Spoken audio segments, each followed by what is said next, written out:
معزز ناظرین کرام، خدمت خلق اور حقوق العباد کو پیش کریں گے۔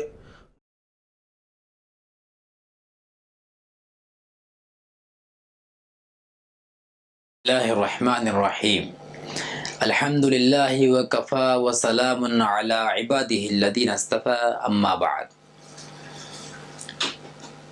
محترم ناظرین کرام، میاں بیوی کے حقوق اور خاص طور سے بیوی کے لیے کیا کیا ذمہ داریاں ہیں، اس کے تعلق سے کچھ باتیں سلسلہ وار بیان کی جا رہی ہیں۔ آئیے اسی سلسلے کی ایک کڑی ہے۔ آج اس موقع پر ہم بیویوں سے متعلق کچھ ضروری باتیں انشاءاللہ عرض کریں گے۔ ہر بیوی کی خواہش یہ ہوتی ہے کہ وہ نیک بنے، اچھی بنے، شوہر کے نزدیک اس کا مقام ہو، شوہر کے نزدیک اس کا کردار ہو، اور شوہر اس کو چاہنے والا بن جائے، اور شوہر اس سے محبت و خلوص سے رہنے والا بن جائے۔ یہ ہر ایک کی خواہش ہوتی ہے، مگر وہ کیسے ہو، مگر کیسے وجود میں آ سکتا ہے؟ وہ طریقہ کار ہم کو اسلام میں، تاریخ میں اور صحابہ کی زندگیوں میں، صحابیات کی زندگیوں میں ہم کو ملتا ہے۔ دیکھیے، ہر بیوی کو چاہیے کہ اپنے شوہر کی خدمت کرنے کا جذبہ رکھے، اپنے شوہر کی خدمت ہر اعتبار سے ان کی ضرورت کی چیزوں کو مکمل کرے، ان کے بولنے سے پہلے ہی ان کی ضرورت کو پورا کرے۔ وہ شوہر کے دل سے خوشی، جو شوہر کے دل میں محبت پیدا ہوگی کہ میری بیوی میرے بولنے سے پہلے ہی میری ضرورت کو پورا کر دیتی ہے، محسوس کر کے کہ اب کیا ضرورت پڑنے والی ہے، اس کو مکمل کرے۔ انشاءاللہ پھر دیکھیے کیسے محبت پیدا ہوگی۔ اور نیک بیوی کے لیے ضروری یہ ہے، اپنے شوہر کے دل میں محبت داخل کرنے کے واسطے ضروری یہ ہے کہ ان کے سامان کی، ان کے مال کی حفاظت کرے۔ حدیث میں آتا ہے، جو بیوی اپنے شوہر کے مال کی حفاظت کرتی ہے اور اس کے مال اور اس کی عزت میں خیانت نہیں کرتی تو وہ دنیا اور آخرت میں کامیاب ہے۔ تو اپنے شوہر کے مال اور اس کی عزت کی حفاظت کرے۔ شوہر جو پیسے کما کر لاتا ہے، بڑی محنت اور جستجو سے لاتے ہیں۔ جو لوگ محنت کرنے والے ہوتے ہیں ان کو معلوم ہوتا ہے کہ پسینہ ٹپکا کر وہ محنت کر کے پیسے لاتے ہیں۔ اب یہ بیوی اپنے شوہر کی کمائی ہوئی دولت کو ایسے ہی خرچ کرے، اسراف کے ساتھ فضول خرچی کرے اور غیر ضروری اخراجات بڑھاتے رہیں تو ظاہر بات ہے میاں بیوی میں کہاں محبت پیدا ہوگی۔ لیکن جو بیوی اپنے شوہر کے مال کی حفاظت کرتی ہے اور اس کو بہت ہی احتیاط کے ساتھ خرچ کرتی ہے، اور کوئی سامان ہے اور کوئی شوہر کی دولت میں سے کوئی چیز گھر کے اندر موجود ہے تو اس کی دیکھ ریکھ کرتی ہے تو شوہر کو بڑی خوشی ہوئی۔ ایک واقعہ کہیں لکھا ہوا تھا کہ ایک بیوی اپنے شوہر سے کچھ روزانہ پیسے لیا کرتی تھی۔ ان کے شوہر کچھ خرچے کے واسطے 10 20 50 کچھ روپے دیا کرتے تھے، تو وہ بیوی ان پیسوں میں سے کچھ پیسے، تھوڑے پیسے روزانہ نکال کے جمع کرتی تھی، یعنی کہ جو ان کے خرچے کے واسطے دیتے تھے اس میں سے کچھ پیسے نکال کر جمع کرتی تھی۔ 1 روپیہ 2 روپے 5 جتنا ہو سکا اتنا جمع کیا کرتی تھی۔ ایک مرتبہ ایسا ہوا کہ شوہر کے جیب میں پیسے نہیں اور انتہائی ضرورت ہے پیسوں کی۔ اب وہ شوہر پریشان ہیں تو بیوی نے کہا کہ اے میرے شوہر محترم، آپ پریشان مت ہو جائیے، میرے پاس کچھ پیسے میں آپ کو دے دوں گی۔ وہ لا کر دے دی۔ شوہر بڑا خوش ہو گیا، بھائی تمہارے پاس پیسے کہاں سے آ گئے؟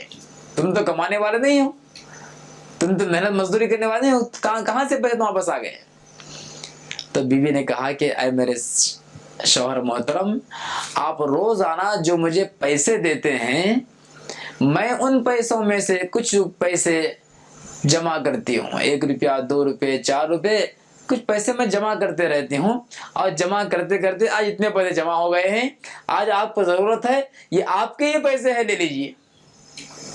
شوہر کو بہت خوشی ہوئی, دل سے دعا نکلی کہ ماشاءاللہ کتنی اچھی جو ہے بیوی ہے کہ میرے مال کی تو حفاظت کرتی ہی ہے, اور یہ تو اس کا مال ہے, میں نے اس کے خرچے کے واسطے دے دیا ہے, مگر اس نے بیجا استعمال نہیں کیا, فضول خرچی نہیں کیا, اپنے پیسوں کو اس نے جمع کر کے رکھا, اور آج مجھے یہ پیسے کام آ گئے. دیکھا آپ نے کہ جب بیویوں کے نزدیک یہ صفت پیدا ہو جاتی ہے کہ اپنے مال کی اور اپنے شوہر کے مال کی جب حفاظت کرتی ہیں تو ایسے حالات پیدا ہوتے ہیں, اس طریقے سے خوشگواری پیدا ہوتی ہے. اب اس کے دل میں, وہ شوہر کے دل میں اپنی بیوی سے کتنی محبت بھی ہوگی, اندازہ کیجئے. ایک مصیبت کے وقت میں جو انسان ساتھ دیتا ہے اس کو انسان کبھی نہیں بھول پاتا. اب یہ شوہر کو مصیبت آئی, تنگی آئی, پریشانی آئی, ایسے وقت میں یہ بیوی پیسے جب دے رہی ہے, اس کی ضرورت کو پورا کر رہی ہے, تو کتنی خوشی بھی ہوگی اس شوہر کے دل میں. بہرحال اپنے شوہر کے مال کی اور اس کی عزت کی حفاظت کرنا چاہیے. آج کل دیکھا جاتا ہے کہ شوہر کماتے ہیں, اور بعض شوہر ایسے بھی ہوتے ہیں جو اپنی بیوی اور اپنے بچوں کی دیکھ بھالی کے لیے اور ان کے بہتر اخراجات کے واسطے وہ گھردار بھی چھوڑ دیتے ہیں, ملک بھی چھوڑ دیتے ہیں, اور وہاں پر جا کے بیرونی ممالک کے اندر محنت کرتے ہیں, جستجو کرتے ہیں, پیسے کماتے ہیں, اور وہ پیسے اپنے بیوی کے پاس بھیجتے ہیں. تو بیویوں کی ذمہ داری یہ ہے کہ ان کے پیسوں کی حفاظت کرے, بیجا استعمال نہ کریں, اسراف نہ کریں. ان المبذرین کانوا اخوان الشیاطین, قرآن مجید میں فرمایا گیا ہے کہ بے شک یہ بات سچی ہے, اس میں کوئی شک نہیں ہے کہ اسراف کرنے والے, فضول خرچی کرنے والے شیطان کے بھائی ہیں. شوہر وہاں پر بڑی محنت جستجو سے رات دن محنت کرتے ہیں, اپنے آرام کو قربان کر دیتے ہیں, اور راحت کو قربان کر دیتے ہیں, اور بیوی بچوں کے ساتھ رہنے کی پیاری زندگی کو قربان کر کے وہاں پر گئے ہوئے ہیں, اور پیسے کما کے یہاں بھیج رہے ہیں. اور بیویاں اگر اپنے شوہر کے پیسوں کی حفاظت نہ کریں تو پھر کتنی تکلیف ہوگی. کل جب وہ آئیں گے, حساب لیں گے, پوچھیں گے کہ میں نے اتنے پیسے بھیجا, وہ کہاں کہاں خرچ ہوئے, تو پھر کیا جواب دیں گے؟ شوہر کے نزدیک بھی باس پرس ہوگی, اور اللہ کے نزدیک بھی باس پرس ہوگی. شوہر کے نزدیک بھی پوچھ تاچھ ہوگی, اللہ کے نزدیک بھی پوچھ تاچھ ہوگی. اسراف کرنے والوں کو اللہ تعالیٰ بھی پوچھے گا کہ ہم نے تم کو مال دیا تھا, دولت دیا تھا, کہاں پر خرچ کیا, کیسے خرچ کیا. بہرحال بیویوں کی ذمہ داری یہ ہے کہ اپنے شوہر کے مال کی حفاظت کریں, بے دریغ خرچ نہ کریں. اولاد پیسے پوچھتے ہیں, بس دیتے جا رہے ہیں, وہ کیا ان کو ضرورت ہے, کتنی ضرورت ہے, اس کو دیکھتے ہی نہیں. اب وہ پیسے لے کے کہاں خرچ کیے, کیسے خرچ کیے, اس کو یہ نہیں پوچھتے. معلوم کرنا چاہیے کہ اتنے پیسے کہاں خرچ کیے. ایسا نہ ہو کہ بچے ماں کے پاس سے پیسے لے کر جا رہے ہیں اور غلط کام کر رہے ہیں, غلط عادت کے اندر مبتلا ہو رہے ہیں, غلط چیزیں کھا رہے ہیں, غلط چیز پی رہے ہیں, تو پھر کل کے دن آہستہ آہستہ ایک بڑی بلا کے اندر بچے مبتلا ہو جائیں. تو بہرحال بیویوں کی ذمہ داری یہ ہے کہ اگر ان کے پاس میں مال رہتا ہے اور شوہر ان کے پاس مال جمع کرتے ہیں یا لا کر ان کے پاس دیتے ہیں تو اس کی حفاظت کریں. اور ایک بات جو بیویوں کو عرض کرنا ہے, ماں بہنوں کو عرض کرنا ہے, وہ یہ ہے کہ اپنے اندر دینداری کی صفت پیدا کریں. ماؤں کی ذمہ داری یہ ہے, عورتوں کی ذمہ داری یہ ہے, بیویوں کی ذمہ داری یہ ہے کہ اپنے اندر دینداری کی صفت پیدا کریں, دینی مزاج بنائیں. دیکھیے اگر آپ کا مزاج دینی بن جائے, بیویوں کا مزاج دین کا بن جائے, تو پھر وہی مزاج کے اعتبار سے بچوں کی تربیت کریں گے. خود اگر دیندار نہ ہوں, خود نماز نہ پڑھنے والی ہوں, خود پردہ نہ کرنے والی ہوں, خود اوڑھنی نہ اوڑھنے والی ہوں, خود جو ہے فیشنیبل زندگی گزارنے والی ہوں, تو پھر اپنے بچوں کی تربیت کیسے کریں گے, اپنی بیٹیوں کی تربیت کیسے کریں گے؟ بہت مشکل ہو جائے گا. اور خود جو ہے